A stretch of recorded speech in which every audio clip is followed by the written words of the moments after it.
This is my true story. I thought marriage meant safety, peace, and trust. I worked my whole life to build a home, believing love would protect me.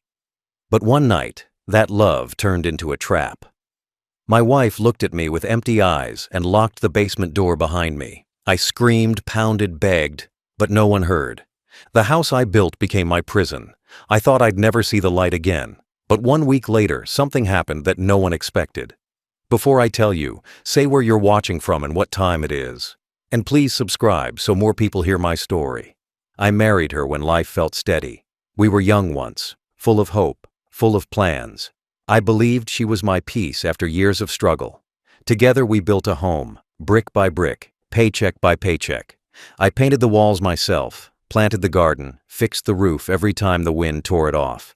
I thought I was building a future with someone who cared. For years it felt right.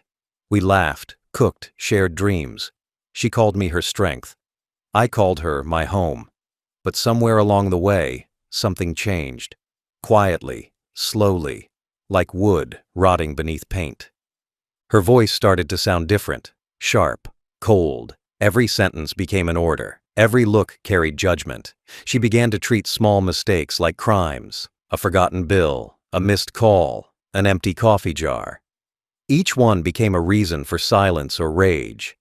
I tried to stay calm, to tell myself it was stress or loneliness or age. But the truth was simpler. She had grown tired of me. Not just tired, resentful. She started controlling everything, what I ate, where I went, who I spoke to. She changed the passwords to our accounts for security. She said I forgot things too often, that I wasn't as sharp as before. At first I believed her. Maybe I was getting older. Maybe I was too careful. But then I noticed how she spoke to others, soft, kind, polite, and how she spoke to me, cold, dismissive, cruel. The house I built began to feel like a cage. I couldn't walk into a room without her eyes following me. I couldn't speak without being interrupted. Every day felt smaller. Every breath felt borrowed. She accused me of things I didn't do. Losing money, lying, forgetting things I never forgot. I started questioning my own memory. That's how control works. Not through force, but through confusion. There were small signs that something was wrong, but I ignored them. I told myself all marriages go through hard times. I told myself she'd come around. I told myself love was supposed to be patient. But love without respect is only survival. And survival is not the same as living. Then she began disappearing for hours. No explanations, no answers. I would wait by the window, hearing the car pull up late at night. She would walk in smelling like perfume that wasn't hers, smiling like nothing happened. I wanted to ask where she'd been, but something in her eyes told me not to. Fear began to live where love used to. One evening, I found her phone left unlocked on the counter. I shouldn't have looked, but I did. What I saw wasn't just betrayal, it was planning. Messages, conversations, a man's name I didn't recognize. They spoke of money, of starting over, of how he wouldn't be a problem much longer. My hands shook as I read. I felt the floor tilt under me. I knew then what I didn't want to believe. She wasn't just done with me. She wanted me gone. After that night, her behavior changed again. She became kinder for a few days, smiling, cooking, pretending nothing was wrong. I wanted to believe it was a fresh start. I wanted to believe forgiveness was possible. But her eyes told a different story. Calm, empty, like someone waiting for the right moment. I didn't know it then, but the right moment was already planned. The locks were ready. The excuse was waiting. I was too blind to see it. And when it finally happened, it didn't come with shouting or warning.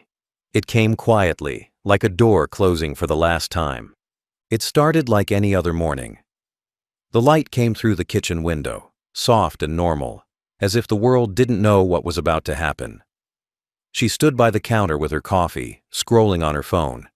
I sat across from her, quiet, careful, measuring every word before it left my mouth.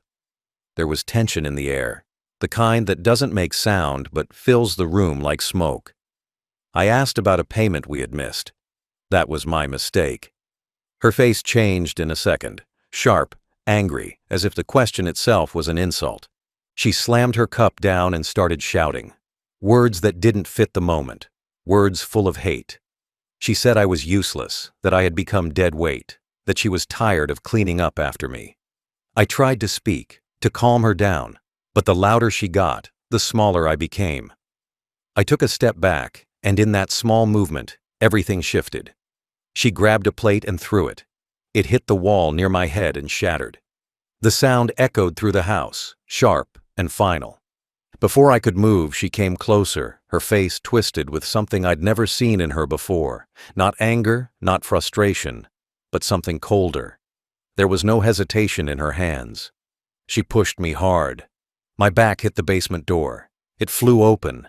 The stairs waited below like an open mouth. I stumbled, reached for the railing, missed, and fell. The world turned black for a second. When I opened my eyes, I was at the bottom. My leg hurt, my shoulder burned, but I was alive. I looked up, dazed, trying to stand. That's when I saw her silhouette in the doorway. No sound, no words. Just the slow, steady closing of the door. The click of the lock came next. One, then another. It wasn't panic that hit me first. It was disbelief. I waited for her to come back, thinking maybe she'd open it. Maybe it was an accident. Maybe she'd help me up. Minutes passed. Nothing. I called her name. No answer. The first few hours went slow. I banged on the door. I shouted. My voice grew hoarse. I thought about how long it would take for someone to hear. The walls were thick, the house far from the road. The only light came from a small crack near the ceiling where the wooden steps didn't fit perfectly. Dust fell when I hit the door. My knuckles split open. I kept hitting anyway. When the light outside faded, the basement changed. The dark grew heavier. The air turned cold, damp. I felt the pain in my leg more clearly. I tried to climb the stairs again, but every step sent sharp pain through my side. I sat down on the floor, breathing hard, listening to the quiet above. Then I heard it. Faint footsteps, calm, slow. She was walking around, humming. I called again, louder. Still no answer. At that moment, something inside me broke. Not from fear, but from realization. This wasn't a mistake. This wasn't anger. It was planned.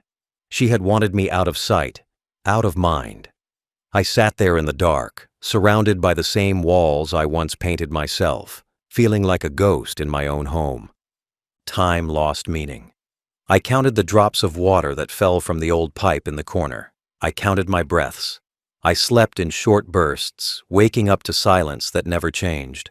I tried to remember what day it was. The basement didn't care. It swallowed time whole. The next morning, I thought I heard voices, a man's voice, faint laughter, then music. The floor creaked above like someone dancing. My hands clenched, shaking. She wasn't mourning me, she was celebrating. That was the day I stopped waiting for her to open the door. The basement was not made for living things. It was made for storage, for old tools, for forgotten boxes covered in dust. The floor was cold concrete that sucked the warmth from my body. The walls smelled of damp earth and rusted pipes. There were no windows, only one small vent where weak air passed through. I could hear water dripping somewhere behind the wall, a slow rhythm that became the only sound marking time. I tried to stand again, leaning against the wall for balance, but every step felt heavier than the last. My leg hurt, my throat burned, and my stomach had already started to twist with hunger. I searched the room for anything. Something to drink, something to eat, anything that could help me stay alive. There was an old bucket, a broom with a broken handle, a few nails scattered on the floor. In the far corner, I found a small pile of newspapers from years ago. I laid them down on the floor like a thin blanket, pretending it could give me warmth. It didn't. But pretending helped me survive the hours. The ceiling above me creaked every few hours. Footsteps, doors opening and closing. The sound of chairs dragging, life continuing above me as if I didn't exist. I tried shouting again, louder this time. My voice echoed, hitting the walls and bouncing back at me. The air grew heavier after every scream. I started saving my breath, realizing no one outside could hear. The darkness played tricks on me. When the single bulb hanging above flickered out on the second night, the shadows swallowed everything. I couldn't tell where the walls ended anymore. I sat in one spot for what felt like days, holding on to the sound of my own breathing just to remember I was still alive. My thoughts began to blur. I saw shapes that weren't there, heard whispers that never came from human mouths. The mind becomes strange when it's trapped. It starts to fill the silence with ghosts. Sometimes I thought about the house above me, the rooms I had built, the walls I painted, the furniture I had bought with my own hands. Every corner had a memory. Every nail held a piece of my life. And now, those same walls were my prison. The woman I once trusted was living freely inside the same home while I rotted beneath her feet. The hunger became worse on the third day. My stomach cramped so badly I thought I would pass out. I tried drinking the water dripping from the ceiling. It tasted like rust and dirt, but it was something. I tore a piece of my shirt and soaked it in the drops, squeezing the moisture into my mouth. It kept me alive. Barely. At night, I could hear her laughter, faint but clear. Another voice joined hers, a man's. Sometimes music played softly, like a cruel lullaby from above. They lived their days like I was already dead. I lay on the floor, looking up at the cracks in the wood, realizing that every sound of their laughter was a nail being driven deeper into my chest. My hands grew rough from clawing at the door. My fingernails cracked and bled. I left marks on the wood, small scratches, uneven lines, proof that I was still fighting. But deep down, I knew she wouldn't open it. I started thinking about how long the body can survive without food. 5 days, maybe more. I didn't know. To stay sane, I began counting the drips again. 100 drops for each memory I could recall. The first time she smiled at me. The first night in this house. The day we planted the tree in the yard. The morning I signed the papers making her co-owner. Each drop was a piece of my life, falling one after another, until I realized how much I had already lost. When the 6th day came, I could barely move. My voice was gone, my hands trembled constantly. But my mind refused to die. Somewhere in that darkness, a small voice whispered that this was not the end, that someone would hear. That small voice kept me alive until the moment everything changed. The morning of the 3rd day brought silence that felt different. Not the same quiet from before. This one carried something darker, heavier, like the air itself had changed. I woke up to the sound of footsteps above me, slow and steady, moving from one room to another. The floorboards creaked with a rhythm I had learned to recognize as hers. Then, after a moment, another set joined in. Heavier, firmer. A man's steps.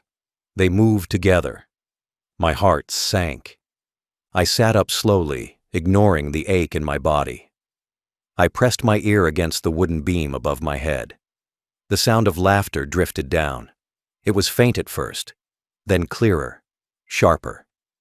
It wasn't the laughter of friends or family. It was intimate.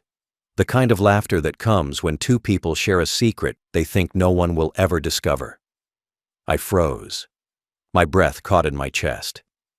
That was the moment everything made sense. The sudden coldness, the anger, the strange disappearances, the whispering phone calls. It wasn't just cruelty, it was betrayal. She hadn't locked me down here out of rage. She locked me down here to replace me. The house I built had become their hiding place. My life's work had turned into their playground. I sat in the dark, listening to every sound.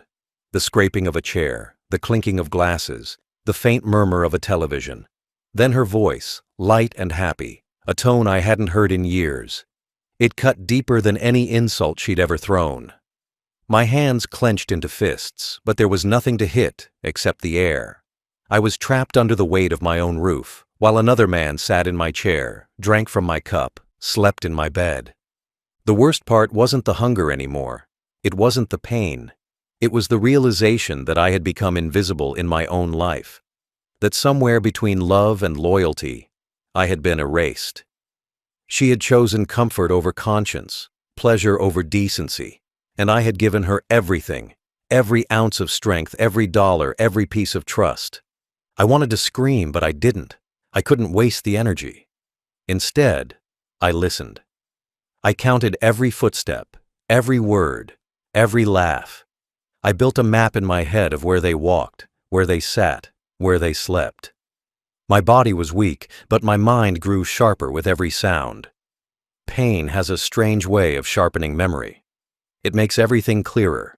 Faces, moments, mistakes. At one point, I heard the front door open. A car engine started outside. Tires crunched on the gravel. The house fell quiet. She had left.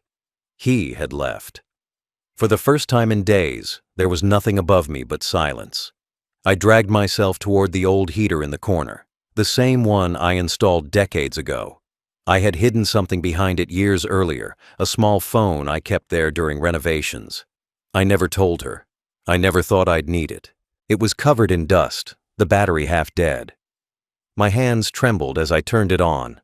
1 bar of signal. That was enough. My mind raced through the names of people I could trust. Most were gone. Some had forgotten me. But there was one. An old friend from work. Someone who owed me a favor. My fingers moved slow, typing only what was needed. 14 words. If you don't hear from me again, check the basement. I hit send. The message went through. I watched the small screen blink once, then go dark. My body was shaking, my vision blurry, but for the first time since the door had closed, I felt something close to strength. Not because I knew help was coming, I didn't. But because I had fought back, even if only with one message. Above me, I heard the door open again. Footsteps returned. Laughter started. She didn't know what I had done. She didn't know that her secret had already left the walls she trusted. I lay back on the cold floor, staring up at the cracks in the ceiling. My breath came slow, steady. The betrayal had cut deep, but it also gave me purpose. I was no longer waiting for mercy. I was waiting for justice. And when justice finally came, it started with a single knock at the door. By the 5th day, my body had almost given up. My lips were dry, my throat felt like sandpaper, and my legs refused to move the way they used to. The skin on my hands had cracked, and my breath came in short, uneven gasps. Every sound from above felt distant, like I was listening from another world. My body was falling apart, but my mind refused to die. It was all I had left, and it was sharper than ever. Pain has a way of clearing noise. When you're at the edge, you see everything for what it really is. I lay there for hours, thinking about every detail, every plan, every possible way out. The small vent near the ceiling had become my window to the world. I could hear faint noises from outside. Cars passing, birds chirping, the sound of rain tapping against the roof. I used those sounds to measure time. Morning meant footsteps upstairs. Noon meant silence. Evening meant laughter. Night meant betrayal. It became a rhythm, cruel but predictable. I thought about the message I had sent. One small text that had left this dark hole. Would he see it? Would he believe it? Or would he think it was some mistake, a prank, a wrong number? I had no way of knowing. All I could do was wait. Waiting became its own form of torture. It stretched every minute into an hour, every hour into a lifetime. But inside that waiting, something grew. Not hope, but patience. Cold, quiet patience. When the hunger got worse, I tore a piece of old plastic from a broken container and used it to collect water from the dripping pipe. It wasn't much, but it kept me alive. I forced myself to move a little each hour, to stretch my fingers, to shift positions, to keep blood flowing. The pain was unbearable, but I kept doing it. My body was weak, but my will was stronger. I began to study the sounds of the house above me like a soldier listening to enemy movements. I could tell when she was alone, when he arrived, when they left, when they slept. I memorized the way their voices carried through the floor. I knew when they were close to the stairs. Sometimes I imagined them stepping too close to the basement door, unaware that I was just beneath them, listening. At night, when their laughter stopped and the house fell silent, I planned what I would do if the message worked, what I would say, what I would show, what proof I would give. I imagined standing in front of that door again, not as a prisoner, but as a man who had survived something no one should. The thought kept me alive more than food ever could. The sixth night was the hardest. The air had grown colder. The lights upstairs were on later than usual. I could hear music playing, faint, slow, romantic. Their voices blended with it. I closed my eyes and tried to block it out, but the sound filled every corner of the basement. I pressed my hands to my ears, but it didn't stop. The betrayal replayed over and over. Every laugh from her mouth became a knife. Every sigh became a reminder that I had been forgotten. But through that pain, I felt something else rise inside me. Clarity, a hard, steady focus that cut through exhaustion. My body could fail, but my mind couldn't. I told myself over and over, stay alive one more hour, then another, then another. That became my only goal, survive long enough for someone to find me. On the seventh day, I woke to a strange stillness. No footsteps, no laughter, no sound. Just the hum of the pipes and my own heartbeat. I didn't know what time it was. The air felt different, heavy, but expectant. Like the world above was holding its breath. Then it came. The faint sound of tires outside. A car door closed, muffled voices, and then, sharp and clear, 3 loud knocks on the front door. For a moment, I thought I had imagined it. But then I heard shouting. A man's voice, firm, commanding. Another knock, louder this time. The house above me stirred. Footsteps rushed. A door creaked. My heart pounded so hard it drowned out everything else. The air felt warmer, brighter. The darkness around me began to lift, one heartbeat at a time. Something was about to change. I didn't know how, but I knew the sound of fate when I heard it, and fate that morning sounded like a knock. The first knock shook through the house like thunder. It wasn't polite or gentle. It was heavy, official, meant to be heard. For a moment, everything above went still. No footsteps, no whispers. Just silence so deep it felt like the world had stopped breathing. Then, faintly, I heard her voice. Soft at first, uncertain, pretending calm. Another man's voice followed hers, lower, nervous. They moved quickly across the floor. I could hear panic in the way their feet dragged against the boards. The second knock came louder, sharper, followed by the sound of someone shouting from outside. "Police! Open the door!" My body froze, but my mind raced. It worked. The message had reached someone. My old friend must have called them. I wanted to yell, to scream, to tell them where I was, but my throat was raw and my voice too weak. I crawled toward the bottom of the stairs, every movement slow and painful. Dust rose with each drag of my hand. My heart pounded hard enough to echo in my ears. I pressed my face against the wooden steps, listening as the door above opened. The muffled sound of voices filled the air. I couldn't hear every word, only pieces, questions, hesitation, excuses. Her tone was calm at first, pretending nothing was wrong. But the officer's voice was firm. I heard him ask about me. The moment my name was said, the air above changed. There was a pause, a long silence, and then the sound of footsteps, heavier, closer, more urgent. One of the officers must have noticed something. Maybe the smell of damp air coming from the basement door. Maybe the strange lock. I heard someone say, "What's down here?" Then the sound I'd been waiting for. Metal scraping, the click of a latch being tested, and the creak of a door opening. Light poured in like a flood. After days of darkness, even that dim beam from the stairwell felt blinding. I raised my hand to shield my eyes. Shadows moved against the light. Boots, uniforms, flashlights. "There's someone here," one of them shouted. My body shook uncontrollably. I tried to speak, but only a whisper came out. My throat couldn't form words anymore. The officers rushed down. I could hear their steps thundering on the stairs. One of them knelt beside me, his voice suddenly soft, human. "It's okay, sir." "We've got you." I didn't understand the words at first. They sounded like noise. But then the meaning sank in. I was being saved. Above, she screamed. It wasn't the scream of fear. It was guilt breaking loose. The man shouted something, but his words turned into chaos as more officers entered the house. I heard furniture move, glass shatter, a door slam. But I didn't care. All I could feel was the light on my face and the hand that gripped my shoulder, pulling me back into the world. They helped me stand. My legs barely held me up. I looked around the basement for one last time. The cracked walls, the broken bucket, the stains on the floor. I left it all behind. As they led me up the stairs, each step felt like climbing out of a grave.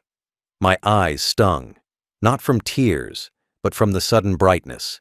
The air upstairs smelled different, fresh, alive.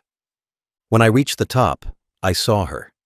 Standing by the kitchen counter, pale, her hand shaking. Her eyes met mine, wide with disbelief. She opened her mouth to speak, but no words came out. Behind her, the officers stood waiting. One of them read something from a paper, words that carried the weight of law. The handcuffs clicked around her wrists. The sound echoed through the house, louder than any scream. The man she had brought into my home tried to run, but he didn't get far. The officers caught him before he reached the door. His face turned white as they dragged him out. I didn't say anything. There was nothing left to say. I just stood there, breathing, feeling the floor beneath my feet, free for the first time in days. The officers asked questions. I answered slowly, my voice weak but steady. They wrote everything down. And when they were done, one of them said, "You're safe now." But safety didn't feel real yet. I looked around the house, the one I built, the one that betrayed me, and realized it no longer belonged to me or to her. It was just a shell now, filled with ghosts and echoes. Outside, as they took her away, I heard the faint click of the door closing behind them. It was the same sound I'd heard when she locked me away. But this time, it didn't mean prison, it meant freedom. The door to freedom opened with a sound I will never forget, the heavy creak of old hinges, followed by the rush of air that carried light, warmth, and life. I blinked hard as the brightness hit my eyes, struggling to understand that it was real. Hands reached down to help me up, firm but gentle, voices speaking softly over the noise of radios and boots. I could smell the air from outside, clean, cold, full of wind and rain. After a week of darkness and decay, it felt like being reborn. My legs trembled under me, weak from hunger and pain, but I refused to fall. They lifted me slowly, one officer on each side, while others shone flashlights across the basement walls, capturing the scene like evidence of something monstrous. When I reached the top of the stairs, the house looked unfamiliar. The curtains I once opened every morning were drawn shut. The kitchen was a mess. Empty bottles, plates half covered in dust, clothes strewn across chairs. The place I had built for love had become a den for lies. My wife stood near the table, silent, frozen. Her eyes darted between me and the officers, searching for some excuse that could erase what she'd done. But there was no excuse strong enough to hide the truth that filled the air. The officer closest to her asked a question, his tone steady but cold. She didn't answer. She looked small now, fragile in a way I'd never seen her before, like all her cruelty had drained out, leaving only fear. When the second officer moved closer, she tried to speak, but her words broke halfway through. They didn't matter. The officer read the charge out loud. Unlawful imprisonment, intent to harm. Her hands shook as the cuffs locked around her wrists. The metal clicked once, echoing through the house like a final judgment. The man she had brought here tried to slip away toward the hallway, but another officer caught him. He tried to explain, to deny, to plead. His words came out fast, desperate, tangled. They didn't listen. Within seconds, his wrists were bound too. He avoided my eyes as they led him out, his head bowed, his steps stumbling. The sight of him made something in me ache, not from anger, but from disbelief. This stranger had lived freely above me while I rotted in the dark. When they led her past me, She stopped for just a moment. We were face to face for the first time since the night she locked the door. Her face was pale, her lips dry, her eyes empty. There was no apology, no tears, no rage, only emptiness. I didn't say a word. I just stepped aside and let them take her away. For the first time, it was her turn to walk through a door she wouldn't be able to open. Outside, the night was alive with flashing lights. Police cars lined the street, their red and blue reflections moving across the windows. Neighbors stood behind fences, whispering, staring. Some faces looked shocked, others curious. A few nodded at me, their expressions soft with pity. I didn't want their pity. I wanted quiet. I wanted air. I wanted to breathe without walls closing in. One of the officers brought me a blanket, wrapping it around my shoulders. Another handed me a bottle of water. I drank slowly, every sip burning down my throat like fire. My hands shook, but I didn't spill a drop. The warmth spread through me, and for the first time in what felt like forever, I could feel my heart beating in peace. They guided me toward an ambulance parked by the curb. The paramedic looked at me, her eyes kind but professional. She asked questions: name, age, pain level. I answered quietly. She checked my pulse, my blood pressure, my bruises. "You're lucky," she said softly, almost to herself. Another day, and it might have been too late. I looked back at the house as they helped me sit inside the ambulance. It looked small now, broken, hollow, like a shell of what it once was. The lights from the police cars flashed across its walls, painting it red and blue, like it was bleeding from the inside. The officers moved quickly, talking to each other, gathering statements. I sat in silence, wrapped in the blanket, staring at the window of the house that used to be mine. The same window I used to look through every morning to watch the sun rise. Now it stared back at me like an empty eye. I didn't cry. I didn't shout. I just breathed. Deeply. Slowly. Gratefully. The air didn't smell like fear anymore. It smelled like rain and metal and life. As they closed the ambulance doors, one of the officers leaned in and said quietly, "You're safe now." For the first time, I believed him. The days after the rescue felt unreal, like I was living inside someone else's body, watching the world move while I tried to catch up. The hospital room was quiet, too quiet after what I'd endured. Machines hummed softly, nurses came and went, and the white ceiling above me felt endless. They said I had been dehydrated, underfed, and dangerously weak. My muscles had started breaking down from lack of movement. But the damage that hurt the most wasn't physical. It was the part of me that had trusted her. Every night in that hospital bed, I replayed the week over and over. The darkness, the cold, the laughter above me, the silence that felt heavier than any chain. I tried to understand how love could turn into hatred so cruel that it locked a man away like garbage. But there was no answer. People asked me questions. Detectives, lawyers, reporters, they all wanted details. I gave them what they needed, not what they wanted. I didn't talk about the sound of the lock, or the smell of rust, or the taste of loneliness.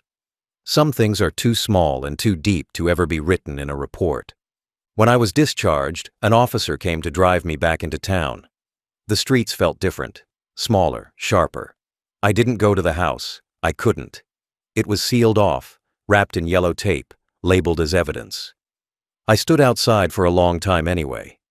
The wind moved through the trees, rattling the old gate I'd built years ago. The house looked dead. Every memory inside it had turned sour. The officer handed me a small box, the belongings they had found in the basement. My watch, my ring, my wallet, things I had stopped thinking about when I was locked away. I opened the box and stared at them. They looked ordinary, but they were the last proof of who I was before she tried to erase me. The investigation went quickly. The police had everything: messages, bank transfers, and plans. She and her lover had been preparing to sell the house, drain the accounts, and disappear. They thought keeping me hidden long enough would give them time to make it look like I'd gone missing by choice. But that message I sent, 14 words, had torn their plan apart. When the trial began, people filled the courtroom. Some came for justice, others came for curiosity. I sat in the front, quiet, watching her walk in. Her face looked older, thinner, and emptier. The confidence she once wore like armor was gone. She avoided my eyes. The judge read the charges aloud: attempted fraud, unlawful imprisonment, intent to cause harm. Each word felt heavy, final, necessary.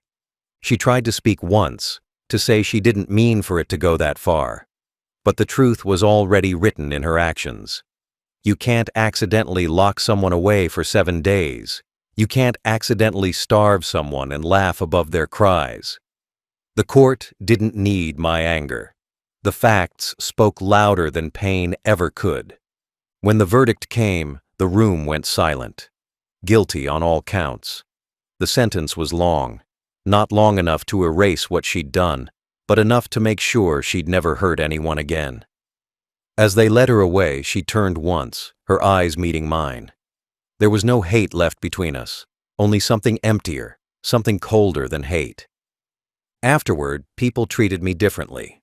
Some offered sympathy, others admiration. But I didn't want either. I didn't want to be a story. I didn't want to be the man who survived. I just wanted silence, the kind that doesn't echo off basement walls. I wanted to live without fear, without noise, without memories that dragged me back into the dark. I rented a small apartment near the edge of town. It had one room, a window that faced the sunrise, and enough peace to start over. Some nights, I still woke up to the sound of footsteps in my head. Some mornings, I checked the locks twice before sitting down. But every time the sunlight hit the floor, I reminded myself, I'm free. What she tried to take from me wasn't my life. It was my voice, and I took it back. It took me weeks before I could even think about stepping back into that house. The police told me I didn't have to, that everything inside could be sold, removed, erased. But I couldn't let someone else close the door on my past. I had to see it one last time, not as a victim, but as the man who survived it. The morning I returned, the air was cold and still. The sky was gray, and the road to the house felt longer than before. Every turn brought back pieces of what had happened. The fall down the stairs, the smell of dust, the sound of her laughter. When I reached the front gate, I stopped for a long moment. The metal creaked when I pushed it open, the same way it used to when I came home from work. It was strange how something so ordinary could now sound like memory itself. The house stood exactly as it had that day, silent, empty, and tired. The yellow tape was gone, the doors unlocked. I stepped inside slowly, the floor groaning under my weight. Dust floated in the air like ghosts. The curtains were still drawn, the air thick with a faint smell of mold and decay. I looked at the kitchen first, the same place where she had stood smiling, pretending everything was fine, the same place where the lock to the basement had clicked shut. The sound lived somewhere in the back of my skull, and I could still feel it echo. I walked room by room, my hand brushing against walls I had painted myself decades ago. The family photos were gone.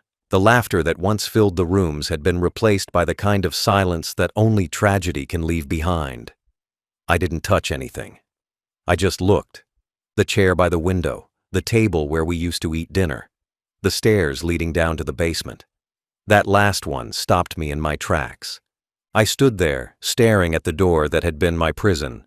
The handle looked harmless now, just metal and wood. But behind it lived 7 days of darkness, 7 nights of cold, and 1,000 unspoken thoughts. I opened it slowly. The smell hit first: old air, wet stone, and the faint trace of rust. The light switch still worked, flickering for a moment before filling the space with a weak yellow glow. The basement looked smaller now. The walls no longer seemed as tall, the shadows less alive. The old tools were still there, the heater, the pipe that dripped in steady rhythm. I saw the scratches on the door where my fingernails had broken trying to escape. I walked to the corner where I had lain and found a few of the old newspapers still on the ground. I stood there in silence for a long time. Not in anger, not even in sadness. Just silence. The kind that lets you finally breathe again. It wasn't a place of fear anymore. It was proof. Proof that I had lived, that I had fought, that I had endured what most couldn't imagine. Every crack in the wall told a story, and every scar on my hands matched it. I placed my palm on the cold concrete and whispered, not out of weakness, but out of gratitude. The basement had nearly killed me, but it had also given me clarity. It showed me who I really was, a man who could lose everything and still stand back up. When I came upstairs, the sun had started breaking through the clouds. The light pushed through the windows, landing on the floor like a blessing. For the first time in months, I felt warmth that wasn't from a blanket or a lamp. It was real, alive. I opened every curtain, every window, letting the wind sweep through the rooms. The house felt lighter, almost like it was sighing with relief. I didn't stay long. I locked the door behind me, not out of fear, but closure. I left the key with the lawyer who would handle the sale. That house had seen enough pain. It was time to let it belong to someone who didn't carry ghosts in every corner. That night, when I returned to my small apartment, I slept without dreams. No footsteps, no whispers, just silence, calm, steady, complete. The basement was behind me. The darkness had ended. It's strange how quiet freedom sounds. After everything, I thought survival would feel like a victory, loud, proud, full of relief. But it didn't. It came softly, like a slow breath after years of holding it in. Every morning I wake up now, I sit by the window of my small apartment and watch the sun climb the buildings across the street. That simple light feels different. It's not just brightness, it's proof that I made it, that I lived through something meant to destroy me. There are days I still catch myself listening for sounds that aren't there. A door closing, footsteps above, the faint hum of laughter I once hated. Trauma doesn't vanish. It just sleeps quietly until a sound wakes it up again. But when it does, I remind myself that I'm not down there anymore. The dark can't reach me unless I let it. People still ask how I survived. They expect strength, revenge, or miracles in my answer. But the truth is simpler. I survived because I refused to forget who I was. Even when I was locked away, hungry, weak, and broken, I held on to one thought. This is my life, and no one takes it from me. That thought became my heartbeat. That heartbeat became my rescue. Sometimes I think about her, not with hate. Hate is heavy. It keeps you tied to what hurt you. I think about her like someone who once existed but no longer does. The woman I married died long before she locked that door. What remained was a stranger wearing her face. Maybe life broke her. Maybe greed did. I don't know anymore. And I've stopped trying to. Some answers don't heal. They just reopen wounds. I visit the church every Sunday now. I don't go to pray for revenge or forgiveness. I go to sit in silence, to listen to the faint echo of the choir, to remember what peace feels like. I light a candle every time. One for the man I used to be, one for the one I became, and one for anyone who's ever felt trapped in their own home. The flame flickers like a reminder that even the smallest light can survive in the darkest place. The police officer who found me visits sometimes. He says they still talk about the case at the station, how one text saved a man's life. He doesn't know it wasn't the message that saved me. It was hope. Quiet, stubborn hope. The kind that doesn't shout or fade. The kind that sits in silence and waits for its moment to rise. I sold the old house. A young couple bought it. They don't know its story, and I didn't tell them. They deserve their own beginning, not my ending. Sometimes I drive past it, slow enough to see the lights glowing in the windows. I imagine laughter inside, real laughter, not the cruel kind that echoes over suffering. I smile, because that's how it should be. My life now is small, but it's mine. I wake up when I want. I eat when I'm hungry. I walk outside and feel the sun on my face. Every simple thing feels like a gift. Freedom doesn't need noise or celebration. It just needs space. The kind where no one controls your breath, your time, or your peace. There will always be scars. On my hands, on my mind, on my heart. But scars are not shame. They're reminders of what was survived. Proof that I didn't stay broken. She locked me in the basement, thinking no one would ever find me. But fate always knocks louder than guilt can hide. Final thought. She thought I'd die in the dark. But I walked out into the light, and now the silence she left behind belongs to me.